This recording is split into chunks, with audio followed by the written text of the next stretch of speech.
Hi there, welcome back. Today I'm here to talk about a book that I bought a couple of weeks ago, and it's not part of the book club, but I was reading it, and it is The Latent Theory by Mel Robbins, together with her daughter Sawyer Robbins. So I decided to read this book because the other day I was on this social and I saw a video where she was being interviewed, and she was talking about the let them theory. So like saying let them show how they are and so on and so on. And I thought, okay, this is an interesting topic, and I believe in synchronicity. So I walked in Waterstone and I saw that it was just there, and I said, all right, I'm buying it. I mean, of course, synchronicity is a bit more complex than that. This can be just algorithm / marketing. However, I decided to give it a go, and I enjoyed it. However, I'm gonna present some pros and cons in this video. So, the book is about a theory that Mel Robbins says she discovered during her son's prom. I think it was 2023, I think. Sorry, I don't remember, 23, 24. Anyway, she discovered it during her son's prom because basically her son was going to a prom, and he and his friends didn't plan anywhere to go to it, and she was kind of freaking out because she was trying to control the situation. And her daughter, one of her daughters, said to her, just let them do whatever they want. So Mel Robbins started thinking about this theory because she went through also some time of struggling, and she discovered before this theory another theory that was the 5, 4, 3, 2, 1. So basically counting from 5 to 1 to 0 before taking an action. So when you are in a moment that you feel stuck, to kind of count backwards, give you kind of the push to actually move. So then she discovered this let them theory, and she started working on it. She started researching it, and she went through, of course, the Stoicism, and then neurology, psychology, coaching, and so on and so on. So she decided to research the topic. So the theory is that basically you cannot control people. You need to let people be how they are and what they are, which goes back to Stoicism, which is a philosophical theory, is a philosophical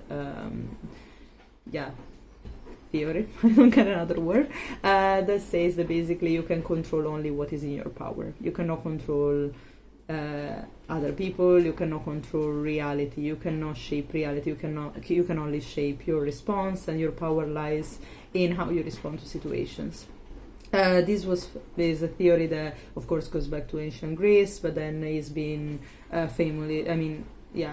it's been famously known for authors like Seneca and Marcus Aurelius, that was also a Roman emperor. One of the famous saying from Marcus Aurelius was, the obstacle is the way, which means that when you have a situation, you cannot just go, headstrong against it. You need to accept that you have the obstacle and then see how you respond to that situation.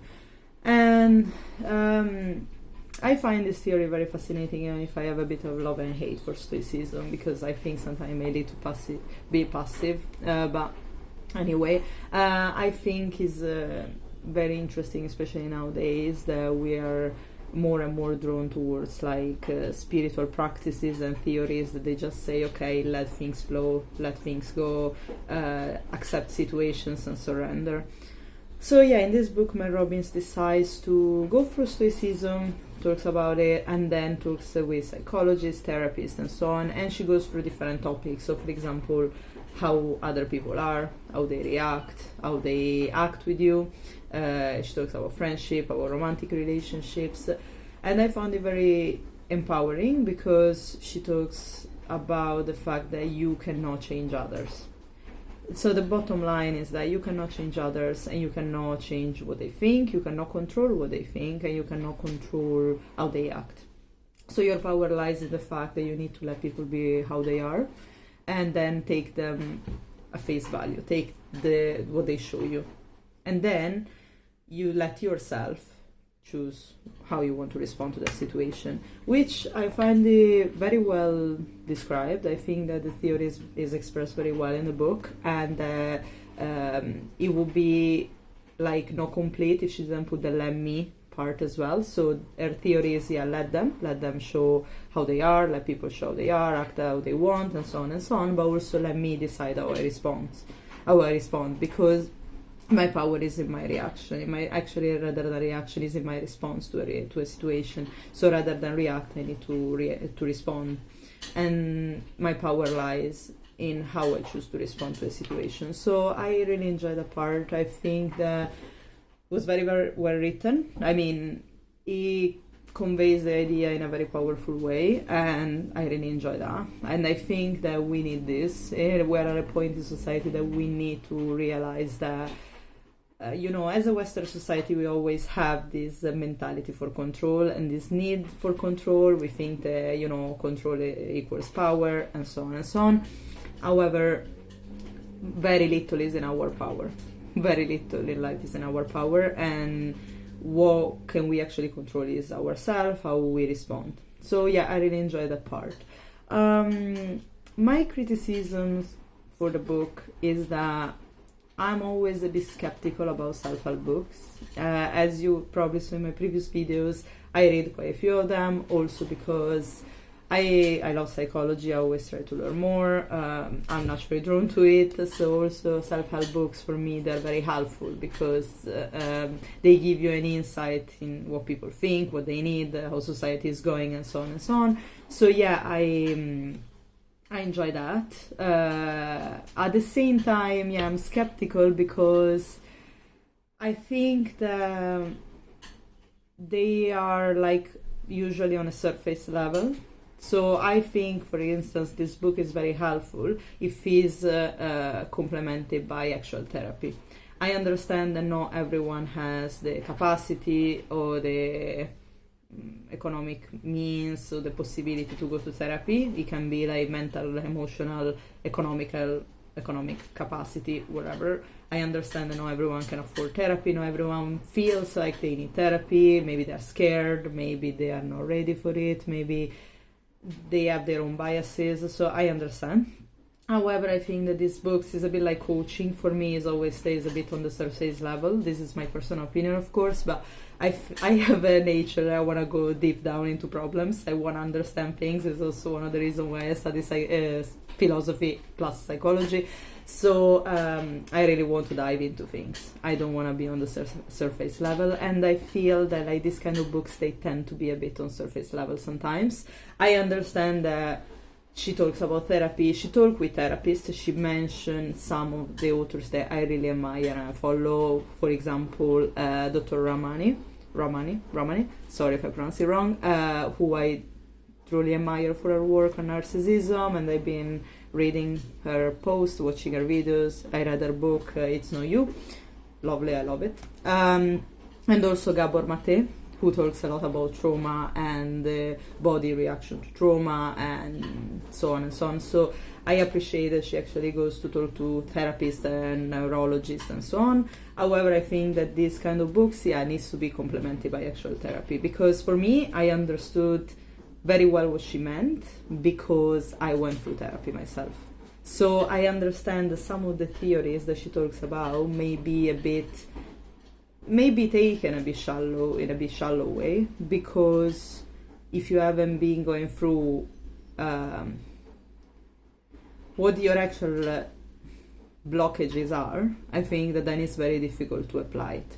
What I mean is that there are times in life that maybe you want to do these things. You want to say, let me, I want to have power over my action, but then it all resolves into toxic positivity because there are traumas or blockages or issues that you haven't solved in yourself. So all these theories, they kind of hit just the tip of the iceberg. As I said, not everyone can afford or can emotionally afford, economically afford therapy, so I get it. However, for me, I wish that everyone could do it because I am forever grateful to my therapist. I love her. So yeah, So this is one of my criticisms, that like self-help books, for in my opinion, sometimes tend to be very on the surface.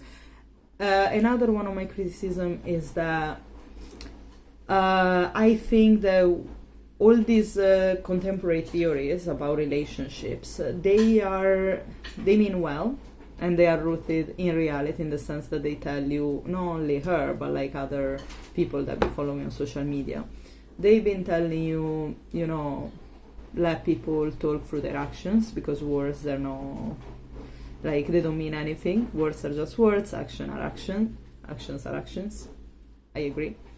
However, I think that all these theories, they tend to be very like, they tend to flatten the human experience, in the sense that I agree there are cases that people show you where they stand. I mean, 99% of the time people show you where they stand. Because if you are not texting me or you are not planning anything with me, it means that at the moment in your life I'm not a priority. This can regard friends as boyfriends or whatever. And I totally agree with that. As she says, and for me this is very powerful in the book, she says, let people show you, because like this you know where you stand in their life. And I completely agree. Like, actions talk, so okay. However, and also, sorry, she says, when you see where you stand in someone's life, then you also choose how you want to respond. I agree. I think that, yeah, if someone like doesn't initiate conversation with you or doesn't look for you at that moment in their life, yes, you're not a priority for them. However, I also think that this can flatten a bit the human experience, because it's not only black and white. I used to be black and white a lot. Maybe you saw my other videos, I mentioned this as well. I think that, however, human experience is more in the gray tone. So, you know, shades of gray, many shades of gray is not just a way of saying is that gray is one of the colors that has the most shades. So I think that the human experience is more in the gray color rather than black and white, in the sense that there are times that people go through stuff and maybe they have their own reason, they love you, they would like to spend time with you, but yes, they cannot, they don't have space for you at that moment. And I think that with theories like this, I mean, she says, don't get me wrong, like, you let people show you where you stand, and then you choose how you respond. I agree. However, I think that this can make relationships even more complicated sometimes, because it happens to me with my friends, for instance. I know they love me, I know they care about me, but because maybe we live in different countries or because we have different jobs, we don't work on the same schedule, sometimes we cannot actually find time for each other.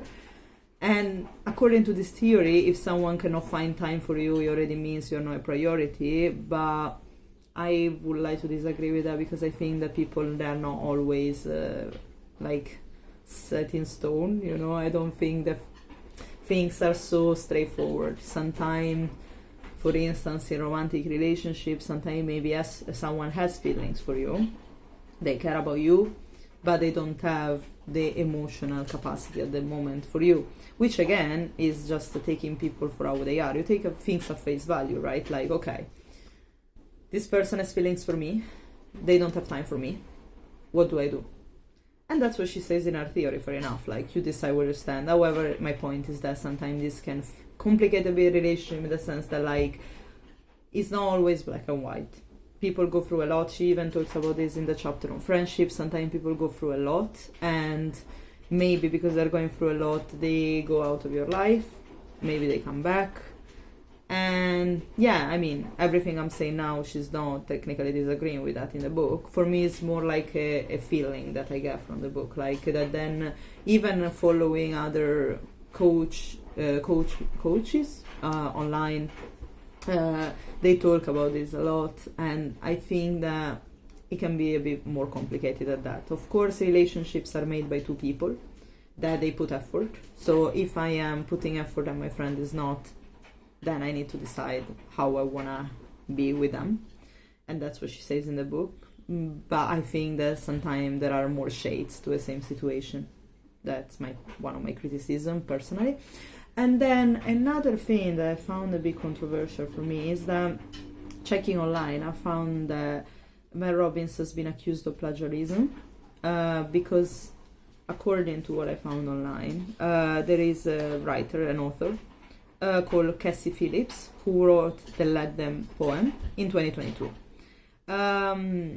And some people say that Mel Robbins took her idea because she says that she discovered as well the Let Them theory in, like, let's say 2023, even though late 2022 she posted a video already mentioning this theory. So someone said that she saw what Cassie Phillips did online, and also that she had a tattoo saying Let Them. I think she or someone else, anyway, there was a picture of a tattoo, and and Mel Robbins stole the idea.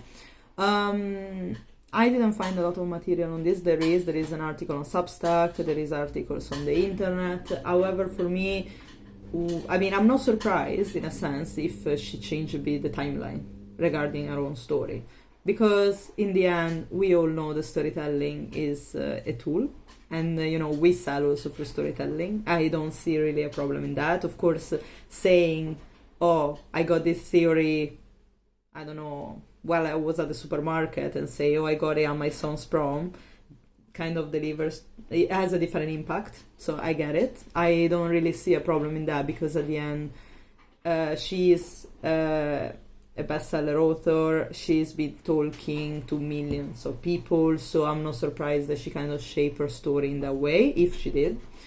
However, I find it a bit problematic for me if she took this poem and she copied the idea, not even just because she copied, because for me, art is always made by copying people before us. That's art, that's literature, that's philosophy, everything, psychology, everything. However, I find it problematic that she didn't even acknowledge her. She didn't even acknowledge Cassie Phillips' poem.